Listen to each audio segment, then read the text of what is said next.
예수님께서 이는 그때 큰 환난이 있겠습니다. 창세로부터 지금까지 이런 환난이 없었고 후에도 없으리라. 예수님께서 마태복음 24장 21절에 이는 그때에 큰 환난이 있겠습니다. 그때가 언제냐? 바로 예수님의 재림을 앞둔 마지막 때임을 말씀을 하셨습니다. 그런데 그 환난이 도대체 어느 정도인가 하는 그 환난의 중함의 정도를 예수님께서 말씀을 하실 때 창세로부터 지금까지 이런 환난이 없었다는 것을 말씀했습니다. 창세로부터 이런 환난은 지금까지 있은 적이 없었다.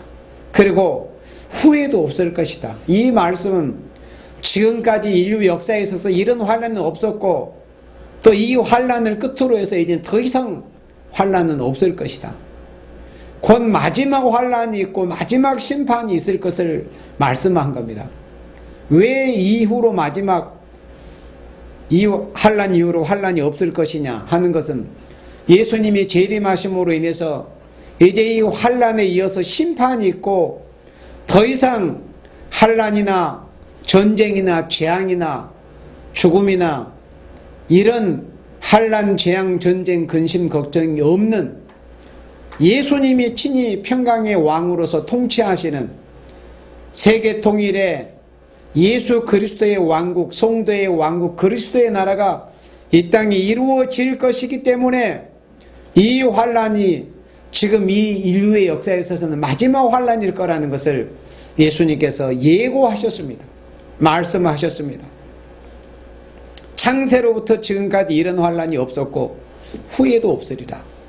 그리고 22절에 그 날들을 감하지 아니할 것이면 모든 육체가 구원을 얻지 못할 것이나 그 날들, 그 환난의 날들을 감하지 않으면 곧 하나님께서 성경의 율법과 선지자들을 통해서 하신 말씀대로 하나님의 공의의 법대로 죄인들에게 대해서 악인들에게 대해서 또 하나님의 백성이라 이름을 가졌지만은 하나님의 말씀과 계명을 순종치 아니하는 하나님의 백성이라 이름한 생명들에게 공의의 법대로 심판을 할 것 같으면은 이 지구상에 단 한 사람도 남을 수 없을 것이지만은 그러나 그 날들을 감하지 아니할 것이면 모든 육체가 구원을 얻지 못할 것이나 곧 한 사람도 구원을 얻을 육체가 없을 것이지만은 그러나 택하신 자들을 위하여 곧 공의의 법대로 심판해버리면 재림의 주님 앞에 설자 또 재림의 주님의 심판날에 남을 자는 한 생명도 없을 것입니다. 그래서 하나님께서 하나님 당신의 백성을 위해서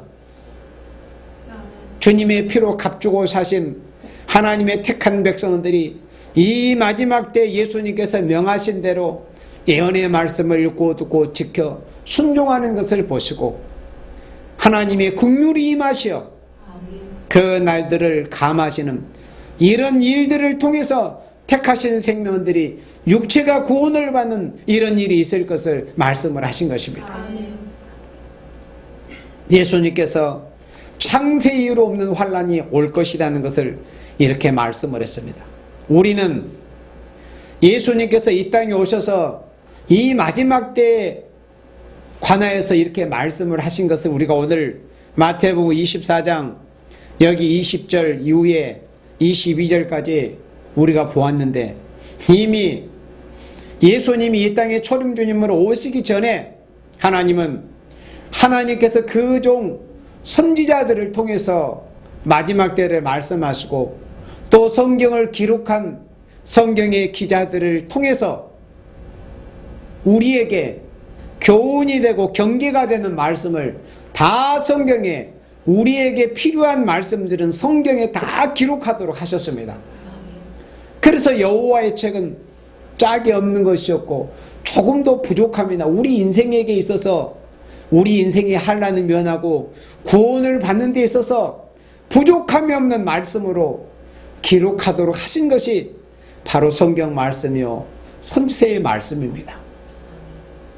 그래서 우리는 특별히 이 세상에 사는 누구이든지 또 특별히 하나님의 백성이라면은 역사에서 교훈을 얻지를 못하면은 역사에서 지금까지 인류의 역사가 어떻게 흘러왔는가 하는 것을 역사에서 또 성경에 기록한 하나님의 백성들의 역사를 통해서 교훈을 얻지를 못하면은 그들이 수천 년 전에 당했던 또 2000 수백 년 전에 당했던 그러한 그 환난과 그런 재앙을 그대로 당할 수밖에 없는 것입니다. 그래서 역사가 중요합니다. 역사를 바로 볼 수 있는 눈, 역사를 바로 배울 수 있는 겸손함, 또 역사를 바로 받아들일 수 있는 바른 자세와 바른 심령, 하나님의 말씀을 통해서 우리는 어떤 교훈을 얻어야 할 것인가? 성경에서 열왕기하 25장이나 역대하 36장에서 보면은 하나님의 백성이 되었던 이스라엘 백성들, 지금처럼 예수 믿는 영적 이스라엘이 아닌 예수님이 오시기 전 시대에 살았던 육적 이스라엘, 지금의 유태인들의 조상 이스라엘 백성, 또 유다라고 하는 하나님의 백성들이 어떻게 하나님의 말씀을 순종치 않다가, 주의 말씀과 계명과 법도를 지키지 않다가 하나님께로부터 어떠한 징벌을 당해서 환난을 당하고 얼마나 큰 재앙을 당했던가 하는 것을 성경에서 기록하고 있습니다. 열왕기하 25장이나 역대하 36장에서 잘 보여주고 있습니다.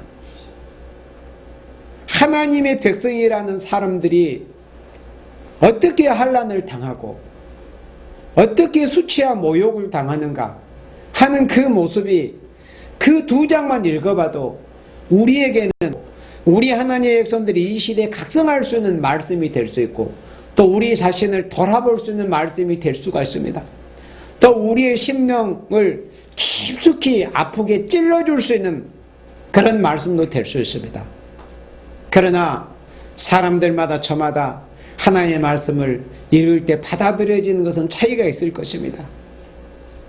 그런 하나님의 백성들이 당하는 그런 환난의 모습이 기록이 되어 있는 역사적인 그 사실을 우리가 읽으면서 어떻게 받아들이냐에 따라서 이 마지막 시대에 그런 환난을 당하지 않을 수 있는 생명이 될 수도 있을 것이며, 아니면은 하나님께서 하나님의 종 선지자들을 통해서 그러한 말씀, 하나님의 백성들이 어떠한 환난과 재앙을 받았던가 하는 그 말씀을 보여주시는데도 불구하고서 그러한 말씀을 읽을 때 깨달음이 없고 각성함이 없고 회개하는 것이 없다면은, 이제 다시 오늘 예수님께서 마태복음 24장에서 하신 말씀처럼, 마태복음 24장 21절로 22절에서 하신 말씀처럼 인간 종말에 창세 이후로 없는 환난과 재앙과 심판이 올 때 남을 수 없는 그런 생명이 되고 말 것입니다. 얼마나 불행스러운 일입니까? 이런 심판이 앞으로 다가오고 있는 것을 말씀을 하신 것입니다. 그래서 하나님은 하나님의 종 선지자들을 통해서 성경을 기록하게 하실 때 그때 된 일을 경고로 실질적으로 역사하시면서 보여주신과 동시에 인간 종말 세상 끝날에도 이런 심판, 이런 환난이 있을 것이라는 것을 말씀하신 것이 바로 구약 성경이고 선지서의 말씀입니다. 그때 된 일을 실천적으로 보여주시면서 인간 종말 세상 끝날에도 이런 일이 있을 것이다. 우리 에레미야 1장 말씀을 보도록 하겠습니다. 에레미야 1장 13절 말씀을 우리 다 같이 봅니다. 에레미야 1장 13절에 여호와의 말씀이 다시 내게 임하니라. 이르시되 내가 무엇을 보느냐? 대답하되 끓는 가마를 보나이다. 그 면이 북에서부터 기울어졌나이다. 우리 하나님께서 에레미야 선지자를 어린 나이에 부르셔가지고 선지자로서의 사역을 하게 하셨습니다. 그때가 하나님의 백성의 마지막 등불이라고 할 수 있었던 종교 개혁을 시도하고 하나님의 백성을 하나님께로 돌이키고자 무진예를 썼던 요시야라고 하는 왕 13년에 하나님께서 어린 소년이었던 에레미야를 부르셨습니다. 그리고 환상을 보여주셨습니다. 에레미야야, 내가 무엇을 보느냐? 살구나무 가지를 보나이다. 살구나무라는 그 음과 지킨다는 음이 히브리어로 같다고 말씀을 했습니다. 그것은 살구나무 가지를 보여주신 것은 하나님께서 하신 말씀대로 결국 지키신다. 하나님은 말씀하신 대로 결국 이루고야 마신다는 그런 의미로 보여주시고, 그리고 나서 하나님은 당신이 하시고자 하시는 말씀, 약속, 예고하신 대로 그 말씀을 결국 이루고야 마시는 하나님이시라는 것을 뜻을 먼저 에레미야에게 보시고 나서, 그리고 에레미야 1장 13절에 이런 환상을 다시 보여주셨습니다. 뭘 보느냐? 끓는 가마를 보나이다. 그런데 그 면이 북쪽에서부터 남쪽으로 기울어져 있습니다. 그 면이 북에서부터 기울어져 있습니다. 남쪽을 향해서 기울어졌다는 것입니다. 이 계시, 이 환상은 비유적인 계시죠. 그러니까 이 말씀은 무슨 말씀이냐? 우리 14절에 합독합니다. 여호와께서 내게 이르시되 재앙이 북방에서 일어나 이 땅의 모든 거민에게 이르리라. 13절과 같은 이런 계시를 하나님께서 선지자 에레미야에게 보이신 목적은 14절 같은 이러한 말씀을 경고하시기 위함이었습니다. 재앙이 북방에서부터 일어난다. 재앙이 북방으로부터 시작이 된다. 북방으로부터 재앙이 온다. 북방으로부터 환란이 온다는 것을 보여주시기 위해서 13절과 같은 이런 계시를, 이런 환상을 에레미야의 영안을 밝혀서 하나님께서 보여주신 것입니다. 그런데 재앙이 시작이 되는 재앙의 근원지는 북방이라고 그랬습니다. 위치, 지역은 북방인데 북방으로부터 재앙, 환란과 재앙이 북방으로부터 시작이 되는데, 북방으로부터 시작이 되는 이 환란이 적용이 되는 그 지경은 어디인가 하는 것을 말씀을 하실 때 이 땅의 모든 거민에게 임할 것이라는 것을 말씀을 했습니다. 그러니까 인간 종말에는 북방으로부터 환란이 온다는 것을 거의 모든 선지자를 통해서 하나님은 말씀을 하셨습니다. 예사야 선지자도 북방으로부터 환란이 온다. 구약시대 아수르 세력을 들어서 환란이 오는 모습을 보여주셨습니다. 에레미야 선지자를 통해서도 에레미야 1장에서 북방으로부터 끓는 가마가 기울어져 있습니다. 그리고 이 외에도 에레미야 성경 여러 구절에서 북방으로부터 환란이 온다는 것을 말씀해 주셨습니다. 에스겔 선지자를 통해서도 칼을 찬 자가 북문에서부터 온다는 것을 말씀하시면서 북방으로부터 환란이 온다는 것을 말씀하셨고, 또 다니엘 선지자를 통해서도 다니엘 11장에서 보니까 마지막 때 환란이 남방왕이 먼저 치는 일은 있지만 결국에는 북방왕이 모든 그 군사력을 끌고서 결국은 온 세상을 침략하는 이런 모습을 다니엘 선지자를 통해서도 말씀을 해주셨습니다. 그러니 대소 선지자를 통해서 하나님께서 인간 종말에는 북방으로부터 환란이 올 것이다. 그런데 그 환란의 범위가 어떻게 되느냐 하는 것을 말씀하실 때 이 땅의 모든 거민에게 임할 것이다. 아시아 전역, 아프리카 전역 뿐 아니라 5대양 6대주 전역에 걸쳐서 이런 환란이 있게 될 것이라는 것을 선지자를 통해서 이렇게 말씀하셨습니다. 그런데 하나님의 말씀을 두렵고 겸손한 마음으로 청종하지 않고자 할진대는 이 말씀은 지금의 유대인들의 조상인 구약시대 육적 이스라엘에게 이미 역사적으로 응해버린 말씀 아니냐.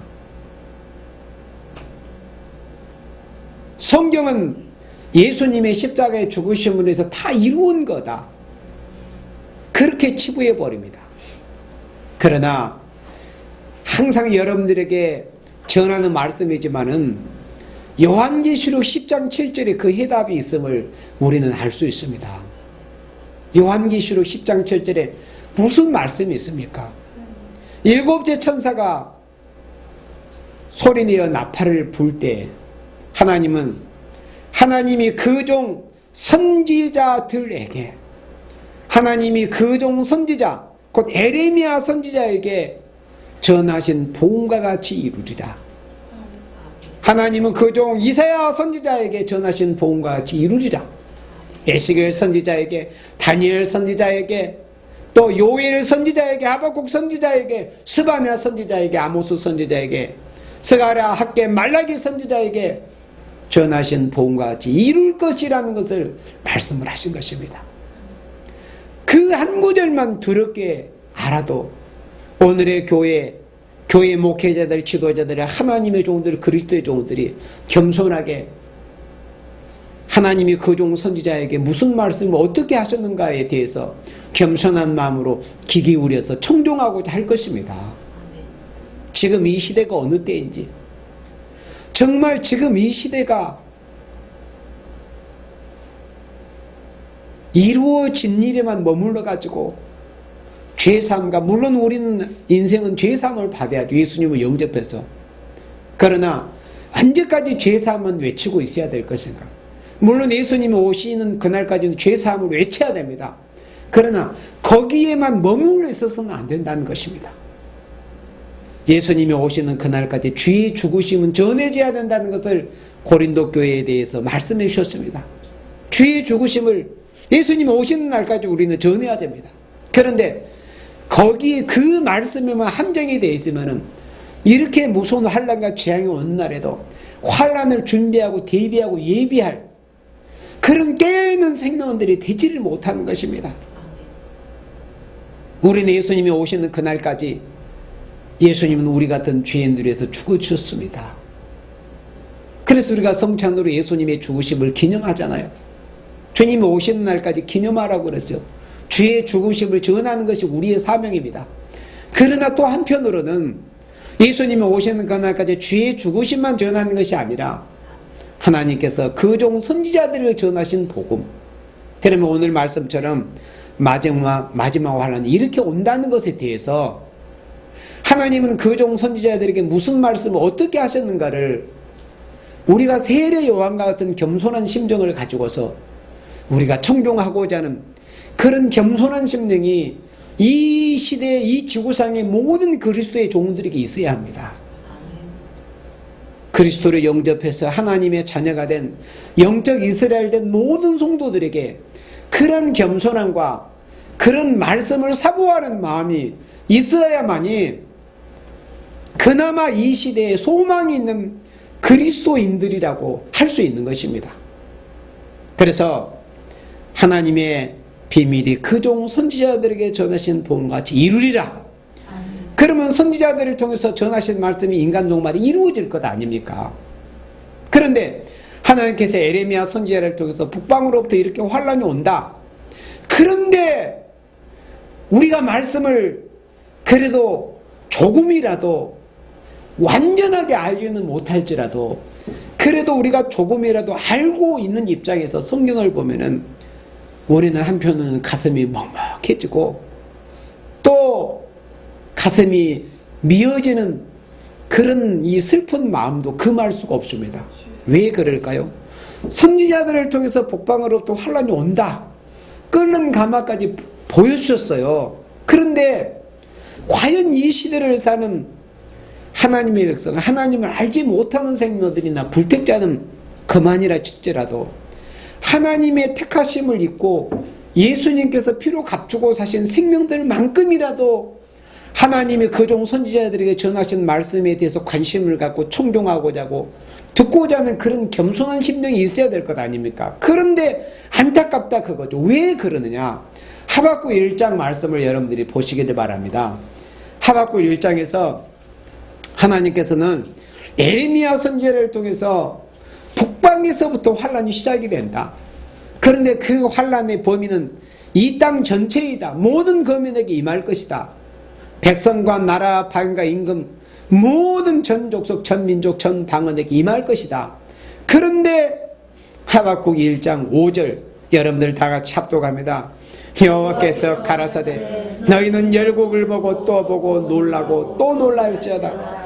너희 생전에 내가 한 일을 행할 것이라. 혹이 너희에게 고할지라도 너희가 믿지 아니하리라. 우리는 이 하박국 1장 5절 말씀을 읽을 때마다 볼 때마다 들을 때마다 참 마음이 아픈 거예요. 얼마나 많은 사람들에게 이 말씀이 응하게 될지를 생각하면은 정말 우리가 조금이라도 주님의 심정을 가지고 성경을 읽고 오늘의 교회들의 모습이나 이 세상 사람들의 모습을 볼 때 참 마음이 아픕니다. 왜 그래요? 믿지 아니할 것을 하나님은 알고 계셨거든요. 예수님께서도 누가복음 18장 8절에서 인자가 세상에 올 때 믿음을 보겠느냐는 말씀하셨거든요. 믿음을 보겠느냐. 그 말씀은 하나님의 말씀을 하나님이 그종 선지자들을 통해서 전하신 그 말씀을 또 믿음으로 세상에 대해서 맞서고 믿음으로 살려고 하는 생명들, 하나님은 종들에게 선지자들을 통해서 경고하신 그 말씀을 그대로 겸손하게 청정하고 듣고 믿고 또 지켜 싸워 나갈 그런 생명들이 거의 없다시피 할 것을 예수님은 걱정하시면서 하신 말씀이에요. 세상에서 믿음을 보겠느냐. 그런데 성령님께서 하박국 선지를 감동하셔가지고 하나님 여호와께서 하박국 선지자를 통해서 말씀하실 때 하박국 1장의 내용을 보니까 이제 이 5절 말씀은 믿지 아니하리라 이렇게 했지만은 6절, 7절, 9를 쭉 읽어보면은 그때 당시 북방 세력이었던 이 바벨론의 세력이 어떤 모습으로 세상에 환란을 일으켜서 이 세상에 재앙이 임하게 되는 하는 모습이 기록이 되어 있습니다. 애인이 되어 있습니다. 그런데도 불구하고 하나님은 이미 북방으로부터 끓는 가마 같은 세상이 환란이 북방으로부터 시작이 돼 온 세상에 임할 것이라는 것을 여러 선지자를 통해서 경고하셨지만은 또 하박국 선지자도 하박국 1장에서 이 말씀을 하고서 혹이 너에게 고할지라도 너희가 믿지 아니하리라 하신 이 말씀을 하고 그 다음 구절부터는 이제 북방으로부터 이 바벨론 북방 세력이 어떻게 하나님의 백성을 짓밟는가 하는 모습이 예언이 되어 있습니다. 기록이 되어 있습니다.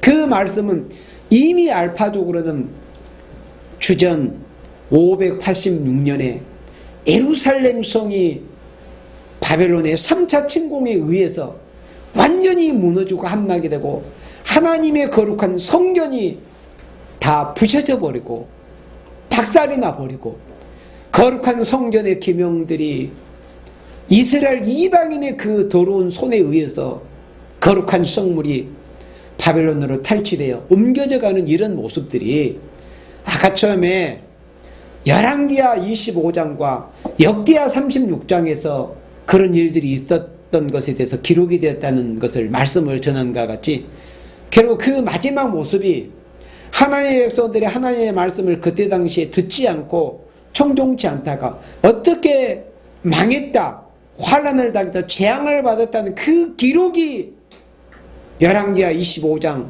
또 역대하 36장에 기록이 되어 있어요. 하나님께서 이런 여러 선지자를 통해서 인간 종말에 북방으로부터 이렇게 환란이 올 것이다. 그런데 하박국 1장에서 하박국 선지자가 이런 말씀을 또 경고한 겁니다. 혹이 너희에게 고할지라도. 그러니까 어떤 사람이, 어떤 종이, 어느 교회, 어떤 종, 어떤 목사, 어떤 전도사, 어떤 집사가 전할지라도 너희들이 믿지 않을 것이다. 이게 지금 이 시대의 오늘의 교회들의 현실입니다. 하나님을 모르는 사람들은 그렇다 치고라도 하나님의 백성들이 그렇다는 거예요. 혹이 너에게 고할지라도 너희가 믿지 아니하리니. 뭘 믿지 않는다는 거예요. 결국 북방으로부터 환란이 오고야 만다는 이 경고에 대해서 믿지를 않는다는 것입니다. 혹이 너에게 고할지라도 믿지 아니할 것이다. 이미 하나님은 선지자를 통해서 말씀해 놓으셨습니다. 이사야 선지자를 통해서도 이사야 6장에서 이사야 선지자가 민망스러운 안타까운 마음으로 하나님 여호와시여 언제까지 저들은 하나님의 경고하시는 말씀을 듣지 않을 것입니까? 이 세상이 전폐할 때까지, 완전히 황폐할 때까지 저 녀석들은 듣지 않을 것이라는 그런 말씀을 하셨습니다. 혹이 너에게 고할지라도 믿지 않을 거다. 이런 말씀. 그리고 인간 종말에 하나님의 백성이라 이름한, 또 하나님의 종들이라 이름한 그러한 생명들의 그 영적인 심령 상태에 대해서 이미 하나님께서 성령을 통해서 선지자를 통해서 이렇게 기록하게 하신 것입니다. 너희가 믿지 않을 것이다. 또 듣지 않을 것이다. 세상 끝날까지, 세상이 전폐할 때까지.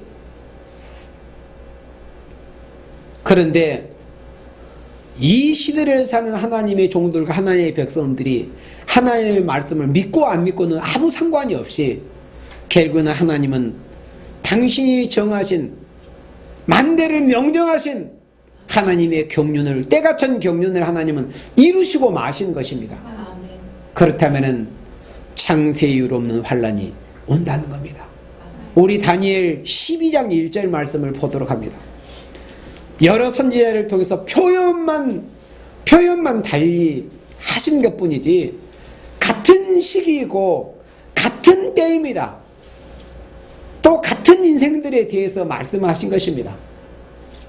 다니엘 12장 1절을 우리 다 같이 합독합니다. 그때 내 민족을 호위하는 대군 미가엘이 일어날 것이요 또 환란이 있으리니 이는 개국 이래로 그때까지 없던 환란일 것입니다. 그때 내 백성 중 무릇 책에 기록된 모든 자가 구원을 얻을 것이라. 아멘. 마지막 환란은 개국 이래로 없던 환란이라는 것을 말씀했습니다. 나라가 있어온 이후에, 민족들이 있어온 이후에, 인류가 이 땅에 있어온 이후에 이런 환란이 없었다는 겁니다. 개국 이래로 그때까지 없던 환란일 것이며 이렇게 말씀을 했습니다. 마태복음 24장 21절에서도 예수님이 창세 이후로 이런 환란이 없다는 것을 말씀하신 것처럼, 그러니까 예수님께서도 마태복음 24장의 마지막 때 환란에 관한 말씀하실 때 이미 구약시대에 여호와 하나님께서 여호와의 종 선지자들을 통해서 하신 그 말씀을 예수님께서 마태복음 24장에서 간추려서 종합해서 정리해 주신 말씀입니다. 창세 이후로 없는 환란이 올 것이다. 그리고 다니엘 선지자를 통해서 표현케 하실 때는 개국 이래로, 민족이 있어온 이후로 이런 환란이 없을 것이라는 것을 말씀을 했습니다. 그러니까 이것은 사람이 믿고 안 믿고 이런 것은 상관이 없어요. 사람이 믿는다고 해서 하나님이 행하시고 안 믿는다고 해서 행하시 아니하시고 이런 게 아닙니다. 결국은 남을 자는 하나님의 말씀을 두렵고 겸손한 마음으로 청정해서 믿고 순종할 것이며, 환란에 빠지고 재앙에 떨어질 자들은 아무리 선지자를 두고서 눈물겨운 심정으로 굵은 베옷을 입고 외치게 하시고, 또 마지막 1003년 반 기간 동안에 굵은 베옷을 입고 3년 반은 눈물로 쉬지 않고 외치도록 하실지라도 그들은 듣지 않을 것입니다. 그리고 요엘 2장 말씀을 보도록 합니다. 요엘 2장 2절에서도 하나님께서는 하나님의 종 선지자 요엘을 통해서 이렇게 또 말씀하시고 표현하도록 하셨습니다. 요엘 2장 2절을 봅니다. 곧 어둡고 캄캄한 날이요 빽빽한 구름이 낀 날이라. 새벽빛이 산 꼭대기에 덮인 것과 같으니 그 다음 다 같이 합독합니다. 비는 많고 강한 백성이 이르렀음이라. 이 같은 것이 자고 이래로 없었고 이후 세세에 없으리로다. 요엘 선지자를 통해서 표현하고 기록하게 하실 때는 자고 이래로 없었다. 역사 이래로 이런 환란이 없었다는 거예요. 예수님께서 말씀하신 창세 이후로 없는 환란이라는 것이죠. 그리고 이후에 세세에 없으리로다. 예수님께서 똑같이 말씀하셨잖아요. 창세 이후로 지금까지 이런 환란이 없었고 그리고 후에도 없으리라. 그러니까 전무후무한 환란. 요엘 선지자를 통해서도 요엘 2장 2절에서도 자고 이래로 없었고, 그러니까 예수님의 표현에 의하면 창세 이후로 없었고, 또 예수님의 표현에 의하면 후에도 없으리라 하신 말씀대로 이후 세세에 없으리로다. 이렇게 말씀을 했습니다. 우리 예수님이 말씀하셨습니다. 사도들을 통해서도 말씀하셨습니다. 구약시대 여호와께서 여호와의 종 선지자들을 통해서도 대소선지자를 통해서 이렇게 말씀하셨는데도 불구하고 이사야 32장 말씀해 보면 또 우리가 다시 한번 가슴을 저미고 안타까운 마음을 금할 수 없는 그런 또 민망한 말씀이 보입니다. 안일한 부녀들에 대한 경고의 말씀입니다. 하나님은 그 종 선지자들을 통해서 이렇게 전무한 창세 이후로 없는 개국 이래로 없는 자고 이래로 없는 환란이 올 것이라고 말씀을 하시지만은 하박국 선지자가 하박국 1장 5절에 하신 말씀처럼 혹이 너에게 구할지를 믿지 아니할 것이다. 마치 그 말씀을 응하기라도 하듯이 이사야 32장 말씀에서는 안일한 부녀들의 모습이 보입니다. 이 안일한 부녀들이 누구일까요? 이 시대의 교회의 모습입니다. 이 시대의 교회들이 하나님이 그 종 선지자들을 통해서 하신 그 말씀을 전하는 교회가 있고 전하는 종들이 있지만은 그들은 안일한 생각, 안일함에 빠져 있는 겁니다. 세상이 힘들고 어렵고 경제적으로 어렵고 사상적인 난제 같고 여러 가지 인간의 힘과 능으로 해결할 수 없는 이런 난제들이 우리 주위에 태산들과 같이 둘러싸여 있지만은 그래도 먹고 살만하고 그래도 살만하다고 생각하는 사람들은 또 아니면은 그런 형편이 없을지라도 어려움을 당하고 있으면서도 정작 영적으로는 안일함에 빠져있는 이런 생명들의 모습을 안일한 부녀로 이렇게 표현하도록 하신 겁니다.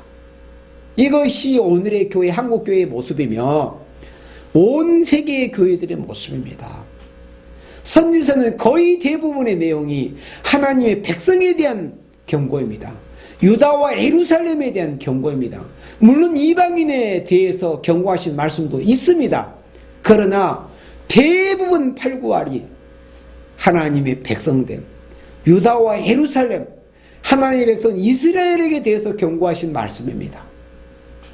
안일한 부녀들, 이제 얼마 지나지 않으면 1년 남짓이 지나지 않으면 너희가 당황해야 할 것이다. 그러니까 이 말씀은 얼마 있지 않으면 너희들이 그토록 너희들의 그 안일함, 그 평안함,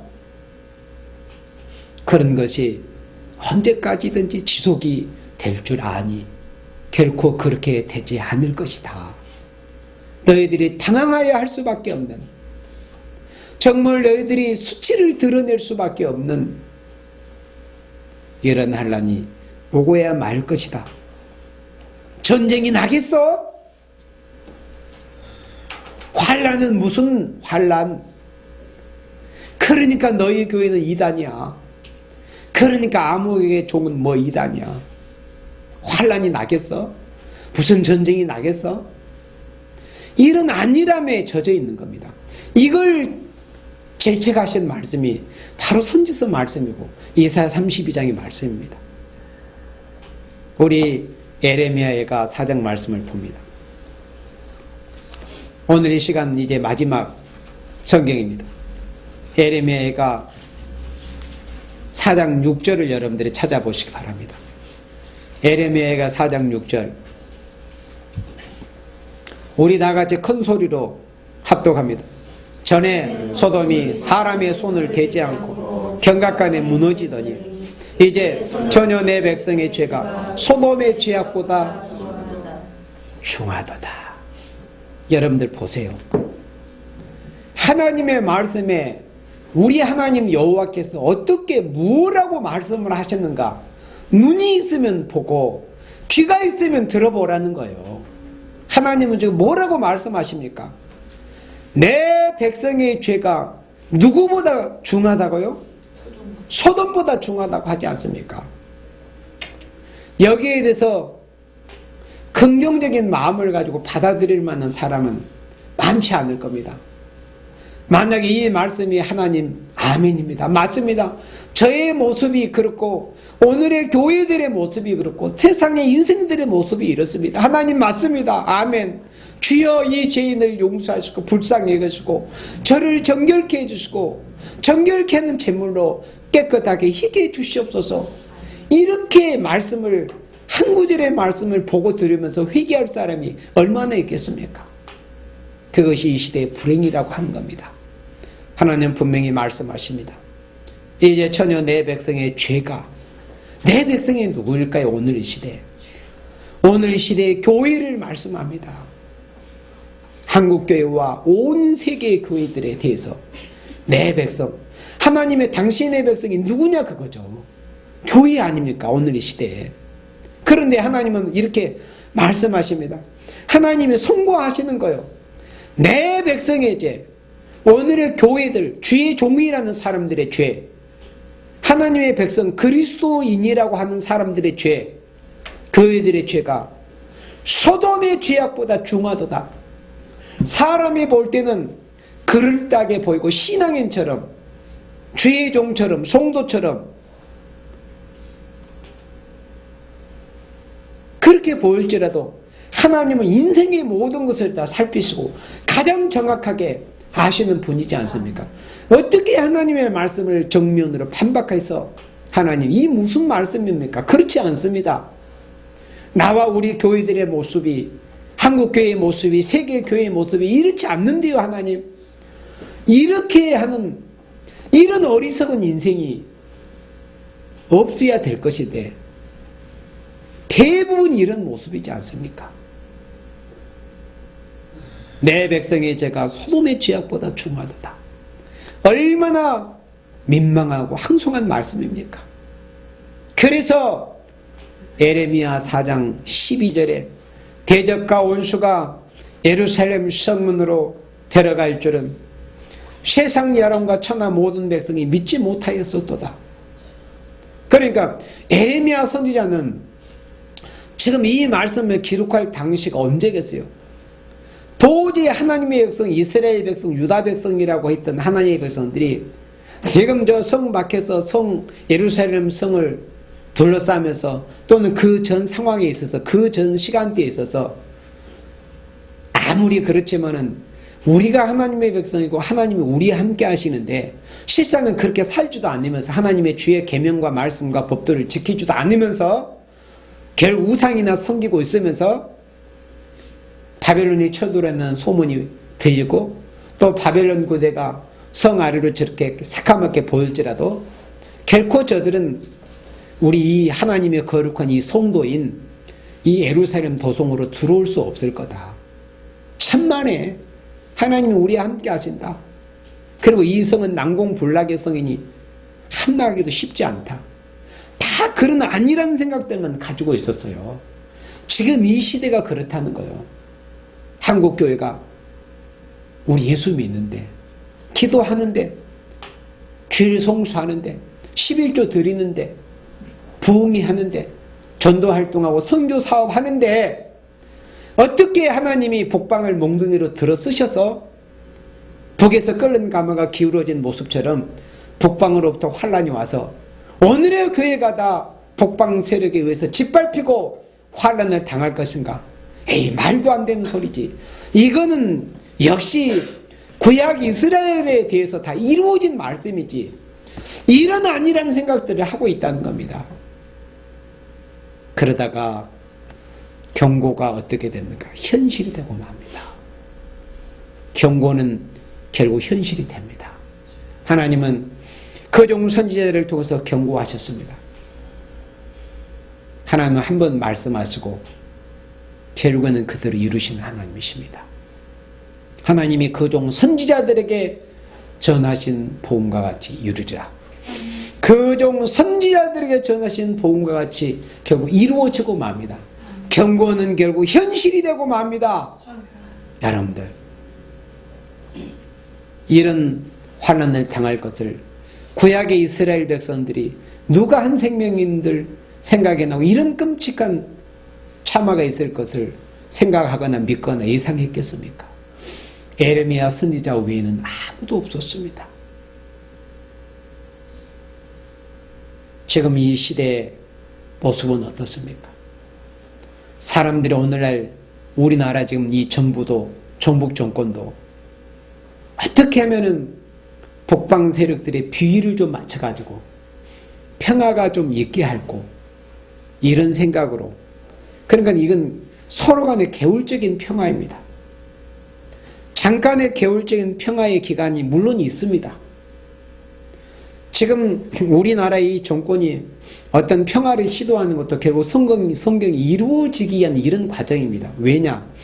이거는 진실하고 또 영속이 될 영원한 평화가 아니고, 결국에는 마지막 때는 계율적인 평화, 인위적인 평화의 기간이 잠시라는 기간이 스가랴 1장의 말씀대로 있을 것을 말씀한 그런 말씀이 응하는 기간인 것 뿐이지, 결국에는 이사야 33장 7절 이후의 말씀처럼 평화의 사신들이 슬피 곡하게 되는 인위적인 평화의 조약이 깨져버리고 환란이 오고 재앙이 오고 심판이 오는 이런 일이 있다는 것을 사람들은 잘 알지를 못하고 있습니다. 인위적인 평화, 계율적인 평화는 결국 깨어지고, 하나님께서 에레미야 선지자를 통해서 보여주신 말씀대로, 또 예수님께서 마태복음 24장에 하신 말씀대로 인위적인 계율적인 평화는 결국 깨어지고 말 것이다. 이사야 33장 7절 위에 하신 말씀처럼 평화의 사신들이 슬피 울 수밖에 없는, 불가피하게 올 수밖에 없는 환란이 결국 오고 말 것이다. 그래서 이 시대에 우리는 불가피하게 올 수밖에 없는 환란을 면하고 재림의 주님을 맞이해서 안식의 축복을 받게 되는 복음이 무엇이라는 것을 바로 알아야 됩니다. 아멘. 그것이 뭡니까? 바로 예언의 말씀을 읽고 듣고 지키는 것입니다. 아멘. 요한계시록과 하나님이 그 종 선지자들에게 전하신 선지서의 말씀, 그러니까 이후에 마땅히 될 이 마지막 시대에 되어질 예언의 말씀이 도대체 무언가? 예언의 말씀이 무엇이지? 요한계시록을 중심으로 해서 선지서에 하나님이 인간 종말에 대해서 어떻게 경고하셨는가 하는 말씀을 알면 해답이 나옵니다. 그래서 이 마지막 시대는 예언의 말씀을 읽고 듣고 지켜야 한다는 것입니다. 예전은 예언의 말씀을 읽고 듣고 지키는 교회로 우리가 나아가야 됩니다. 또 예언의 말씀을 읽고 듣고 지키는, 예언의 말씀은 증가하는 종을 통해서 우리가 겸손한 심정을 가지고 말씀을 충동해야 됩니다. 그래야만이 그나마 하나님께서 공의롭고 두려운 무서운 심판을 이 땅에 하나님 당신의 백성 또 오늘의 교회에 내리실 때 그나마 하나님의 긍휼을 입어서 남을 수 있는 생명이 되게 되는 것입니다. 이러한 긍휼을 입을 수 있는 여러분 모두가 되시기를 주님의 이름으로 축원합니다. 아멘.